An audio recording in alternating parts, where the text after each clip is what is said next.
Okay, guys, this is going to my review.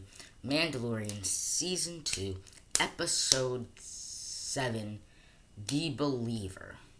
I really like this episode. I think this episode had great action sequences. I love the message of this episode. The message of kind of there's heroes on both sides. This idea of of kind of some people are just given orders and had to employ them. And I think another side message of this film is that what's your code and what lengths people would go to get what they want done. And I kind of a side part of that message is saying people have codes, but they will break their code to get what they want done. And I think that's more evident than ever than the touchingness of Mando breaking his code for Baby Yoda. If that and I look and if this episode did not confess the fatherly figure that is Din Djarin, then this episode, then I don't know what will. Because the speech at the end was like, "You have no idea how much I care for Baby Yoda." Wow, like that stuff is crazy because it's like we had known that Mando cares for Baby Yoda, but we saw him take action for it, and we saw him say it. And I think rarely do we see Mando show real emotion. And he took off his helmet, but there was narrative purpose for him taking off the helmet. So whatever these rumors about Pedro Pascal, I don't care. I don't really believe them. But it doesn't matter because there's narrative purpose for taking off his helmet in both Season 1 and Season 2. He didn't just take the helmet off to take the helmet off. He took the helmet off because there was narrative purpose. And I think I really appreciate that and kind of killing the guard, intense sequences, again, the great action sequences, the pirates, and we're getting the gang together. We have Boba Fett, we have Cara Dune, Finnick, Mayfair, who probably will come back later in the season, and Mando himself, and this marks the first episode of the entire show to go the entire episode without Baby Yoda. The entire episode. No Baby Yoda. But his presence was felt. Make no mistake, his presence is felt. His absence. More like the lack thereof. His absence was felt. This is not the greatest episode, but it's such a solid episode. And I think they are. These episodes are all just great. They're nothing. They're so special because they feel like Star Wars.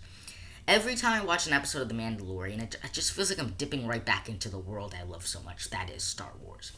So great Star Wars action sequences, great Star Wars world building and the planets and exploring stuff about the Empire and character development with Mando and Baby Yoda, even though Baby Yoda wasn't there. And it sets up next week so perfectly. They got everything they need to do. Next stop, get Baby Yoda. And I think, but there's so many different things. I suspect Bo-Katan will show up. I suspect that. Not Ahsoka, because Ahsoka's getting her own show. So not Ahsoka, but Bo-Katan and whoever that Jedi was. Because they wouldn't just the story wouldn't just go to a Jedi temple just to go to a Jedi temple. They will definitely have a Jedi show up.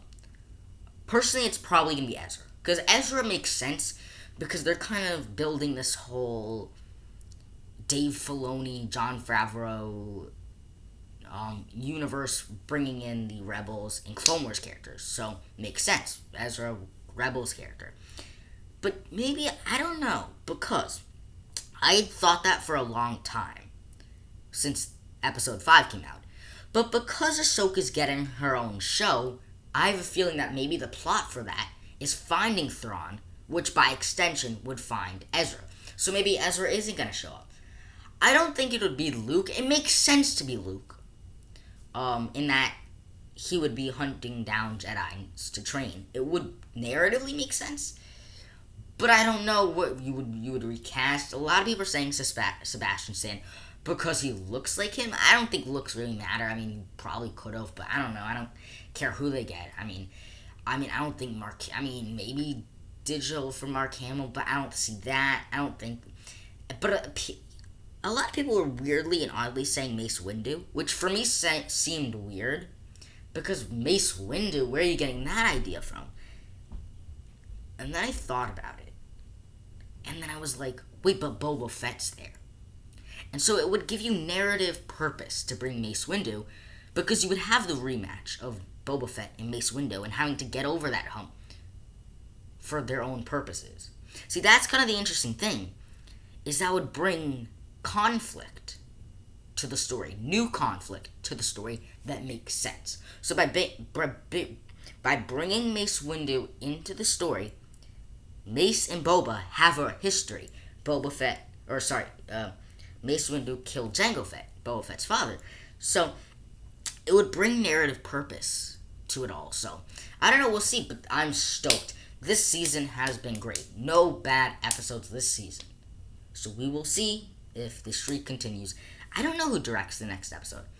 If I had to go on a limb, I'd say Jon Favreau would step back in the director's chair, because I'm thinking, and I'm like, I don't think it's Rick Famuyiwa's episode was this episode. I don't think Bryce Dallas Howard has another episode.